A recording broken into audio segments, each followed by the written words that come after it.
আসসালামু আলাইকুম প্রিয় দর্শক, আশা করব সবাই অনেক বেশি ভালো আছেন। তো প্রতিদিনের মতো নতুন আর একটি ভিডিও নিয়ে আপনাদের সামনে আবার হাজির হলাম। আজকের ভিডিওতে থাকছে ইলিশ পাতুরি। আমি একদম সহজভাবে ঘরোয়া উপকরণেই আপনাদেরকে ইলিশ পাতুরি রান্না করে দেখাবো। এইভাবে বাসায় একবার ট্রাই করেন, তাহলে ইনশাল্লাহ সবারই ভালো লাগবে। ছোট থেকে বড় সবাই খুব মজা করে খেতে পারবে।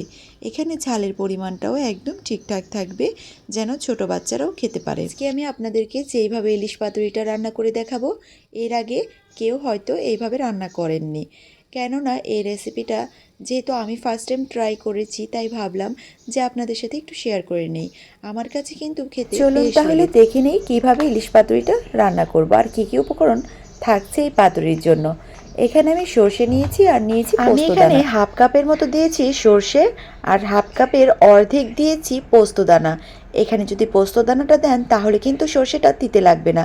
আর অবশ্যই সাদা সর্ষেটা নেওয়ার চেষ্টা করবেন, যদি না থাকে তাহলে কালোটা নিতে পারেন।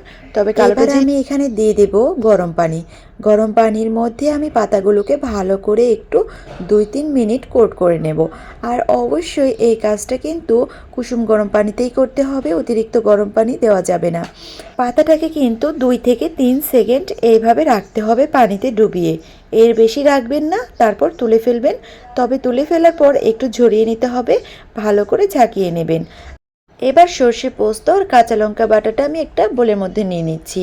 সাথে দিচ্ছি স্বাদ মতো লবণ আর হলুদ মরিচ গুঁড়োটা। এখানে হলুদ আর মরিচ গুঁড়োটাই শুধু দিয়েছি, এর বেশি আর কোনো মশলা আমি দেব না। এবার একটু পানি দিয়ে ভালো করে মিশিয়ে নিতে হবে, এরকম একটা ব্যাটার তৈরি করে নিতে হবে।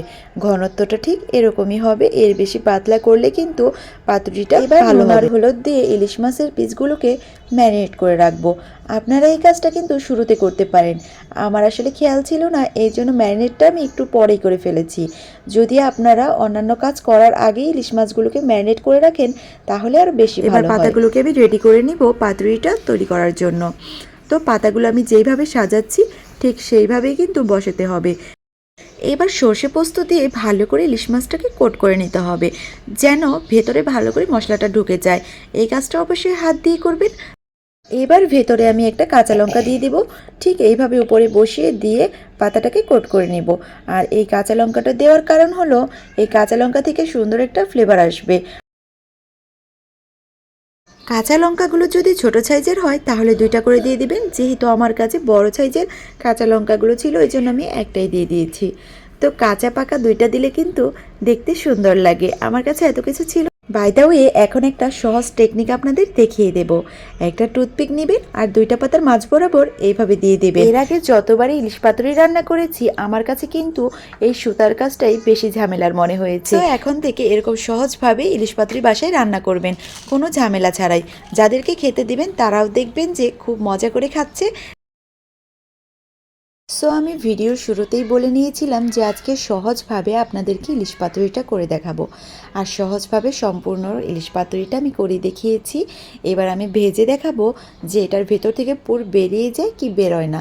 আমি এই কাঠি দিয়ে যেইভাবে সেট করেছি ঠিক সেইভাবেই সেট করবে। আমি 2টা ইলিশ মাছ কোট করে দেখালাম কিভাবে এটাকে সেট করতে হবে। সো আমি আশা করব আপনারা বুঝতে পেরেছেন। এবার আমি অন্য আরেকটি ইলিশ মাছ নিয়ে সেটাকে দেখাবো অন্য পদ্ধতিতে। এই 2টা ইলিশ মাছে কিন্তু আমি কোনো রকম সরিষার তেল ইউজ করিনি, জাস্ট একটু নর্মাল পানি দিয়েই এটাকে সেট করে নিয়েছি। কিন্তু নেক্সট যেটা আমি করব সেটা হলো ইলিশ পাতুরির ভিতরে আমি একটু সরিষার তেল দিয়ে দেবো। অবশ্যই খাঁটি সরিষার বা ঝাঁঝালো সরিষার তেলটা নেওয়ার চেষ্টা করবেন, তাহলে কিন্তু খেতে বেশি ভালো লাগবে। এবার আমি পাতুরিগুলোকে ভেজে নিব, আর এখানে তেলের পরিমাণটা একটু বেশি দিতে হবে।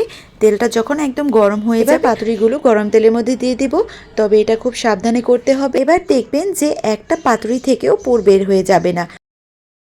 এইভাবে ঢাকনা দিয়ে ঢেকে বারবার ঢাকনা উঁচু করে উলটপালট করে দিতে হবে। বেশিক্ষণ কিন্তু ঢাকনা দিয়ে ঢেকে রাখা যাবে না, তাহলে আবার পুড়ে যাবে। ইলিশ মাছের পাতুরি কার কার পছন্দ অবশ্যই কমেন্ট বক্সে জানাবেন, আর ভিডিওটা কেমন লেগেছে সেটাও বলতে ভুলবেন না। যদি ভালো লেগে থাকে তাহলে ভিডিওটা শেয়ার করে দিবেন। অল্প সময়ে ঝটপটে এই ইলিশ পাতুরিটা রান্না করে কিন্তু যে কাউকে খুশি করে দিতে পারবেন। যখন ভাজা হয়ে যাবে তখন উপরে একটু নুন ছিটিয়ে দেবেন, নুন ছিটিয়ে দিয়ে একটু উল্টে পাল্টে নেবেন। আপনার রান্না কমপ্লিট হওয়ার আগেই দেখবেন খাওয়া শেষ হয়ে গেছে। এই যে দেখুন আমার অবস্থা, একটা মাত্র পড়েছিল আর এটা দিয়েই আমাকে ভিডিও করতে হয়েছে। সো ভালো থাকবেন সবাই। ভিডিওটা যদি ভালো লেগে থাকে তাহলে বাসায় অবশ্যই একবার ট্রাই করে দেখবেন। সো আজকের মতো এখানেই বিদায় নিচ্ছি, দেখা হবে নেক্সট ভিডিওতে।